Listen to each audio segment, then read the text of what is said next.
دې وظیفې د 21 کرته کولو سره به دې مخ د ګلاب په شان ښایسته شي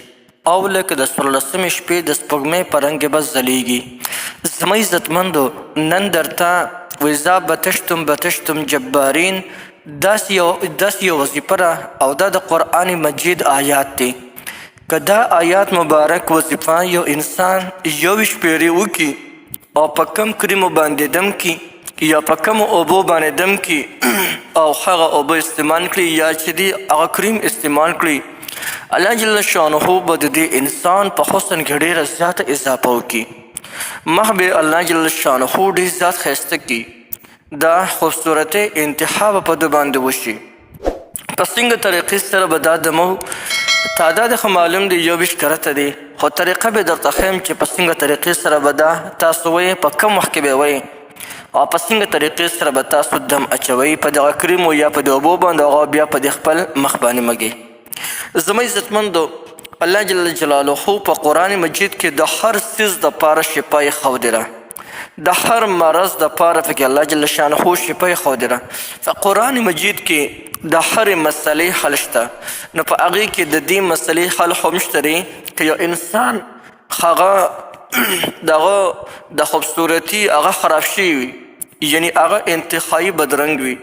او دی غواړي چې الله جل شانه دې ماته حسن راکړي، نو د حسن د زیاتولو دپاره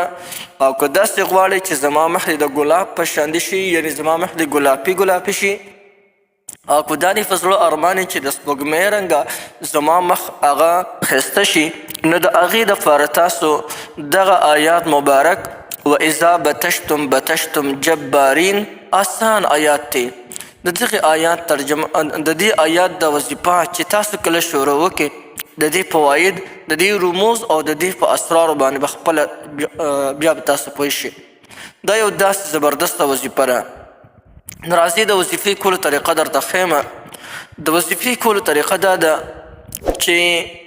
د ټولو اول که ته وایې چې ما سره الله جل شانه ښایست راکړي، نو خپل ځان به د ګناهونو نه د ټولو اول ساتي، ګناهونو نه مکمل اجتناب وکړه. بالفرض که بیا هم د ستا نه ګناه وشي نو ډایرکټ الله جل شانه ته رجوع کوه، توبه وباسه، استغفار په خولې باندې وایه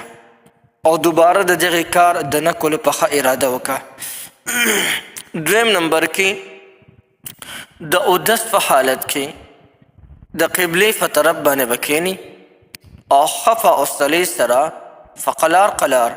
یو کرتبه په رسول الله صلی الله علیه وسلم مبارک باندې درود شریف وي، بیا 21 پیرې دغه آیات مبارک وَإِذَا بَتَشْتُمْ جَبَّارِينَ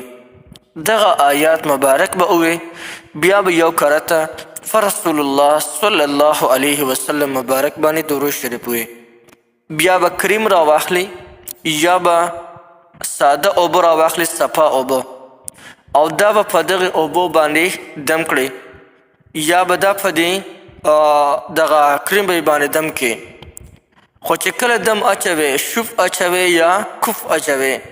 نو په داسې انداز کې به اچوي چې د ستاسو د خولې د لاړو چې دا کم ذرات دي، چې دا ذرات هم په دغه اوبو کې دا نري ذرات چې وي د لاړو دغه یادو،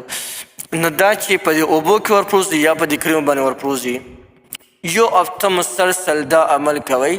انشاءالله د یو هفتې نه پس به الله جل جلاله تاسو ته داسې حسن درکړي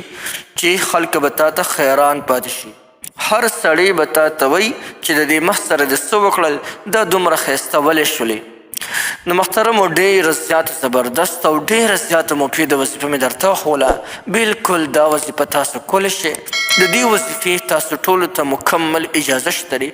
هر څوک د دې وظیفې نه مکمل پیدا اخیستی شي.